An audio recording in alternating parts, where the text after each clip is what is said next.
देखो नारायण, उपनिषद व महाभारत में की कथा आती है कि गुरुजी ने कह दिया कि भिक्षा छोड़ दे, तो उसने भिक्षा छोड़ दी। अब बछड़ों को, गायों की सेवा करता है तो मुंह के बछड़ों का दूध पीते, फी निकलते, वो पी के गुजारा कर रहे हैं। बोले उसको भी छोड़ दे। अब उसको भी छोड़ दिया तो नारायण सेवा करें, आंख के पत्ते आदि खाए, सुरदा आंख की रोशनी चली गई, कुएं में गिर गए। और नारायण गुरु की उपासना में, गुरु की आज्ञा में लगे हैं। देवता लोग आए, उनको औषधि दी, नारायण आंखें ठीक हो गई और नारायण तत्व ज्ञान हो गया, तत्व ज्ञान हो गया। तो सज्जनों, गुरु की सेवा करते हुए सदा नीचवत उपासना करनी चाहिए, अर्थात अपने को बड़ा बनाकर गुरु के सामने नहीं रखना चाहिए। हम देखो ना नारायण, लोग गुरु के पास जाकर अपनी महिमा सुनाते हैं कि हमने यह किया, हमने यह किया। नारायण देखो, ऐसे करके गुरु अंदर से हंसते हैं, हाँ नारायण, और अपना ज्ञान बघारने लगते हैं। हमारे नारायण स्वरूप जी थे परमात्म निकेतन में, तो वो कह रहे थे कि मस्तराम बाबा, यहाँ राम झूला लक्ष्मण झूला के बीच में स्थान है, तो मस्तराम बाबा कहते थे कि कोई अपना ज्ञान बगाड़ता है न, तो मस्तराम बाबा कहते कि ज्ञान की गर्मी है, गर्मी, उसको हजम नहीं होता है।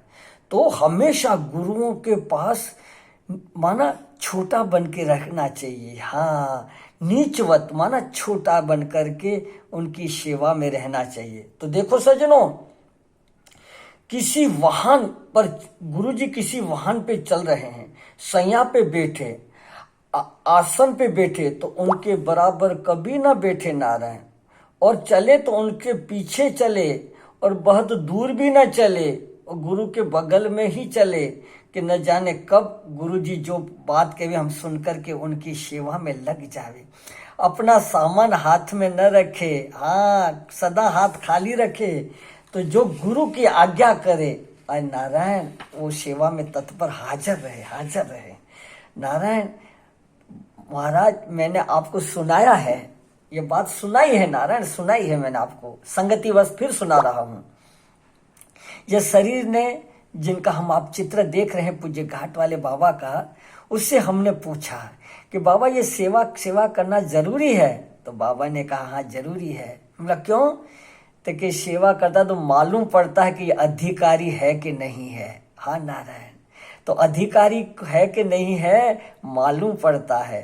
तो सज्जनों, अधिकारियों के ऊपर परम गुरुओं के आशीर्वाद मांगे बगैर बह जाता है, बह जाता है। तो महापुरुषों गुरुओं की सेवा में नीचवत छोटा बनकर रहे, सदा उनको सुख कैसे पहुंचे उनका ध्यान रखे। तो आगे कहते हैं, इस प्रकार गुरुकुल में रहना, गुरुओं के सानिध्य में रहना चाहिए, और स्वयं वहां भोग नहीं सीखना चाहिए, योग सीखना चाहिए। भोग सीखने के लिए तो सज्जनों गृहस्थ आश्रम है, और योग सीखने के लिए ब्रह्मचारी आश्रम है, गुरुओं के पास रहना है। यदि तपस्या तितिक्षा सीख, यही तपस्या तितिक्षा सीखे, तपस्या माना जो भी आवे उसको सहन करना, तितिक्षा अनुकूलता प्रतिकूलता में जैसे भी हो सहन करके अपना जीवन बिताना चाहिए।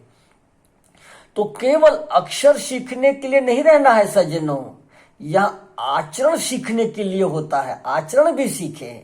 हाँ, खाली अक्षर का ज्ञान ई आ ऊ नहीं सीखना है, हमको तो अपना जीवन बनाना है, जीवन बनाना है। तो यहाँ सज्जनों, तो ब्रह्मचारी का वर्णन बता रहे हैं, माने जो थोड़े दिनों के लिए ब्रह्मचारी का नियम धारण करके वेद अध्ययन स्वाध्याय करते हैं तो उसकी बात अलग है। अब आज जीवन ब्रह्मचारी जिनको पालन करना है, सदा अपने लक्ष्य की तरफ साधुताई में रहना है, उसके लिए कह रहे हैं, उसके मन में यह हो कि हम वेद लोक में जाएंगे अथवा ब्रह्म लोक में जाएंगे। देखो सज्जनों, वेद लोक माने जहां ज्ञान ही ज्ञान है, अतः संपूर्ण ज्ञान हमको प्राप्त हो जाए, और ब्रह्मलोक माने जहां भाव ही भाव है, जहां भाव से ही सब वस्तुओं की उपस्थिति होती है। सो अगर ऐसी इच्छा हो तो नारायण गुरुवे विनय सदेह, यह निश्चय करे कि हम आजीवन अब ब्रह्मचार्य का व्रत पालन करेंगे और स्वाध्याय करने के लिए अपने शरीर को गुरु चरणों में अर्पित कर देंगे। अपने शरीर का गुरु चरणों में विनायस कर देंगे, समर्पित कर देंगे कि बस अब हम तो तुम्हारे हैं, हमको परमात्मा से एक की निष्ठा करनी है।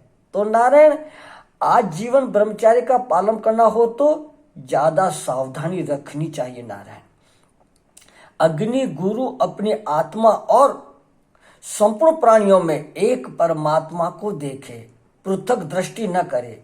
जैसे ब्रह्मचारी के लिए भी यह बात है और सन्यासी के लिए भी सज्जनों यह बात है। जो श्रद्धा संपन्न ग्रस्त है उसके लिए भी सज्जनों यह बात है। अनेकता तो इंद्रियों से दिखती है नारायण।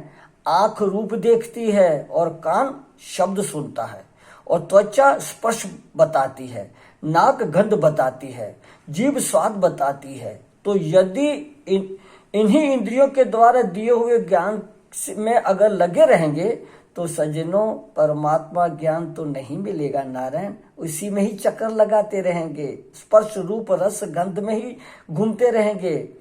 परमार्थ ज्ञान वह है सज्जनों जिसमें अनेकता में एकता का दर्शन होता है। तो सबको अलग अलग मत समझें, सब में एक ही परमात्मा है, ऐसा समझकर उपासना करनी चाहिए। हाँ नारायण, आंख से जो दिखता है, नाक से जो सूंघा जाता है, जीभ से जो चखा जाता है, कान से स्पर्श किया जाता है, ये सब मिथ्या है। मिथ्या क्यों है? कि सब परिवर्तनशील है। उसको देखने वाला सदा एक, मैं नित्य शुद्ध बुद्ध मुक्त हूं, ये सब बदलते हैं। तो नारायण, अलग अलग न समझे, सब में एक परमात्मा है, ऐसा समझकर उपासना करनी चाहिए। तो नारायण, ब्रह्म वर्चस ब्रह्म तेज को धारण करना चाहिए और पाप नहीं करना चाहिए। पाप का मतलब किसी को मन कर्म वाणी से दुख न दे। क्यों?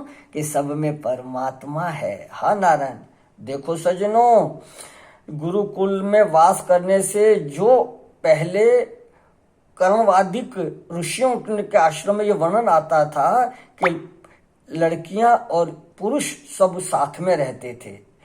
हाँ, स्त्री और पुरुष दोनों ही रहते थे। पर जब ये यज्ञोपवीत्र का नियम हुआ तो जिनको स्त्री धर्म आता है उनको यज्ञोपवीत्र न करते हैं और अलग रखते हैं। और तब गुरु स्त्री और पुरुष को अलग अलग रख करके और नारायण शिक्षा देने का विभाग हुआ था। तो नारायण, उसमें ब्रह्मचारी पालने में तो कोई कठिनाई नहीं होती थी। हाँ, उसको उस वेद पाठ आदि करके वेद के मंत्रों द्वारा अधिकारी बन करके आजीवन ब्रह्मचारी का पालन करके परमात्मा से मिलाने की निष्ठा होती थी।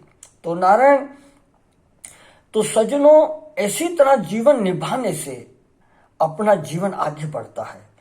तो आगे निरीक्षण माने निहारना, काम वृत्ति से देखना, ध्यान रखें। स्पर्श माने छूना। हाँ, संलाप माने बातचीत करना और श्वेलन माने छेड़छाड़ करना। संस्कृति में सज्जनों श्वेलन शब्द भी आता है, वह हिंदी में छेड़ना हो गया है। यदि आजीवन ब्रह्मचारी का पालन करना हो तो इन बातों से बचना चाहिए। हाँ नारायण, हाँ, कामवृत्ति से देखना, उससे छूना, बातचीत करना, छेड़खानी करना, ऐसी बातों से बिल्कुल ध्यान रखे तो नारायण उस परमात्मा की प्राप्ति होती है।